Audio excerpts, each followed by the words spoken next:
આમ આદમી પાર્ટી દ્વારા અમારા રાષ્ટ્રીય કન્વીનર શ્રી અરવિંદ કેજરીવાલજીની પ્રેરક ઉપસ્થિતિમાં અમદાવાદના નિકોલ ખાતે આવેલા એક પ્રાઇવેટ પાર્ટી પ્લોટમાં આમ આદમી પાર્ટીના બૂથ કાર્યકર્તાઓની એક મીટિંગનું આયોજન કરવામાં આવ્યું.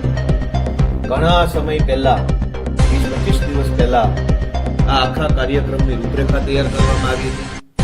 આ આખા કાર્યક્રમની તૈયારીના ભાગરૂપે પ્રાઇવેટ પાર્ટી પ્લોટ બુક કરવામાં આવ્યો, પોલીસને જાણ કરવામાં આવી, અરવિંદજીની તારીખ લેવામાં આવી, પ્રદેશ ટીમના સૌ સાથીઓને જાણ કરી, કાર્યકર્તાઓ સુધી મેસેજ પહોંચાડ્યો કે આપણે આ તારીખે આટલા વાગે આ જગ્યાએ ઉપસ્થિત રહેવાનું છે. આ તમામ કાર્યક્રમની તૈયારી થઈ ગઈ, જાણ થઈ ગઈ. ત્યારબાદ ગઈકાલે ભાજપ પક્ષે તાનાશાહી અને ગુંડાગર્દીની બધી હદ વધારી. દોસ્તો, દરેક રાજકીય પક્ષોને પોતપોતાના પક્ષની સભા અને મિટિંગ કરવાનો આ ભારત દેશમાં અધિકાર છે અને આઝાદી પહેલાથી પણ રાજકીય પક્ષ, તે સમયે જે રાજકીય પક્ષો હતા એ બધા જ લોકો આટલા વર્ષોથી પોતપોતાની સભાઓ કરતા આવ્યા છે. દેશના તમામ રાજ્યોમાં વિરોધ પક્ષો, સત્તા પક્ષો પોતપોતાની રીતે જાહેર સભાઓ, કાર્યકર્તા મિટિંગો કે અન્ય કાર્યક્રમો પક્ષના કરતા હોય. ક્યારેય કોઈ પક્ષના કાર્યકર્તાઓને કે કોઈ પાર્ટીને કાર્યક્રમ કરતા રોકવાની બાબત બની નથી. ગુજરાતની અંદર 30 વર્ષથી બીજેપી સરકારમાં હોવા છતાં પણ અમારા જેવી સાવ નવી, સાવ નાની આમ આદમી પાર્ટીને જો ભાજપે રોકવા માટેના ષડયંત્રો રાતના 3 વાગ્યા સુધી કરવા પડતા હોય તો એ ભાજપ માટે શરમજનક બાબત છે. ગઈકાલે રાત્રે 3 વાગ્યા સુધી હું અમારી પાર્ટીના બધા જ નેતાઓ જાગતા હતા. અમે જે પાર્ટી પ્લોટ બુક કરાયો છે એ પાર્ટી પ્લોટના માલિકને ભાજપના માણસોએ ધાક ધમકી મારી કે તારા ધંધા બંધ કરાવી દેશું, તારે ત્યાં રેડ બનાવી દઈશું, તારે ત્યાં આમ તેમ કરી નાખશું વગેરે કરી જે પાર્ટી પ્લોટ અમે 11 તારીખે બુક કરાયો એ પાર્ટી પ્લોટને ગઈકાલે રાત્રે કેન્સલ કરવામાં આવ્યો. 2,30,000 રૂપિયા એને પેમેન્ટ તરીકે ભરવામાં આવ્યા.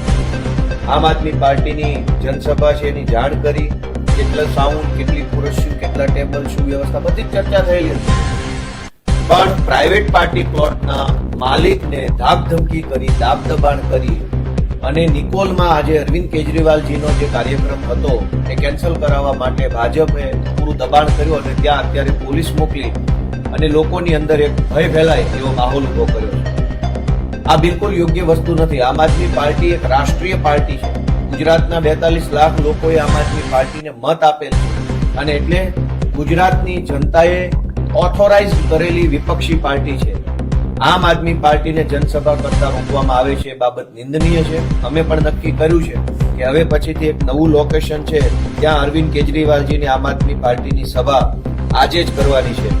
આજે લોદરિયાલ મોડાસર રોડ ઉપર ગુજરાત ગેસ સ્ટેશનની બાજુમાં લોદરિયાલ જે આવ્યું છે ત્યાં સાણંદ બાવળા પાસે, ત્યાં બપોર પછી નિર્ધારિત સમયે 2:30 વાગ્યાથી લઈ અને જે અમારો નિર્ધારિત સમય છે એ સમયે અરવિંદ કેજરીવાલજીની જાહેર સભા થવાની છે.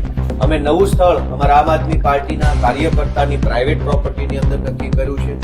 એ અમારા આમ આદમી પાર્ટીના કાર્યકર્તાએ પોતાની જગ્યા આપી છે. પ્રાઇવેટ ઇવેન્ટ તરીકે અરવિંદ કેજરીવાલજીની સભા આજે થઈને રહેવાની છે. દુઃખની બાબત એ છે કે અરવિંદ કેજરીવાલ ગુજરાતમાં આવે અને આમ આદમી પાર્ટીના તમામ નેતાઓ ગુજરાતની જનતાને સંબોધિત કરે તો એમાં ભાજપના પેટમાં કેમ તેલ રેડાય છે?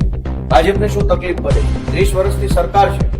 જો સારા રોડ બનાવ્યા હોત, જો સારી શાળા બનાવી હોત, દવાખાના બનાવ્યા હોત, ધક્કા ન ખાવા પડે એવી રીતે લોકોનું કામ થઈ જાય એવી વ્યવસ્થા ઊભી કરી હોત, ભ્રષ્ટાચાર કાબૂમાં કર્યો હોત તો આજે આમ આદમી પાર્ટીની સભાઓ કેન્સલ કરાવવા માટે ગુંડા ન મોકલવા પડે.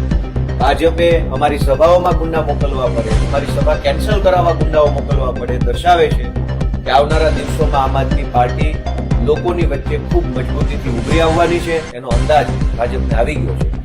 ભાજપ ગમે તેટલા રોકવાના પ્રયત્નો કરે, અમારા અનેક કાર્યકર્તાઓ પર FIR કરી અને રોકવાની કોશિશ કરી છે. અમારા માનનીય રાજુભાઈ કરપડા, માનનીય પ્રવીણભાઈ રામ, રમેશભાઈ મેર સહિતના અનેક આગેવાનો આજે પણ જેલમાં છે. અમારા કાર્યકર્તાઓને રોકવાની કોશિશ થઈ, છતાં અમે ન રોકાયા. તો અમારા કાર્યક્રમોની અંદર હુમલાઓ કરાવવાની ઘટના બની, છતાં અમે ન રોકાયા. તો હવે અમારા કાર્યક્રમ જ બંધ કરી દેવાની ભાજપે જે કોશિશ કરી છે એની સામે આમ આદમી પાર્ટી બિલકુલ ડર્યા વગર પૂરી તાકાતથી પૂરા જોશથી લડશે અને આજે અરવિંદ કેજરીવાલનો કાર્યક્રમ પૂરા જોશથી અને વટથી ત્યાં સાણંદ બાવળા રોડ ઉપર કરવામાં આવશે.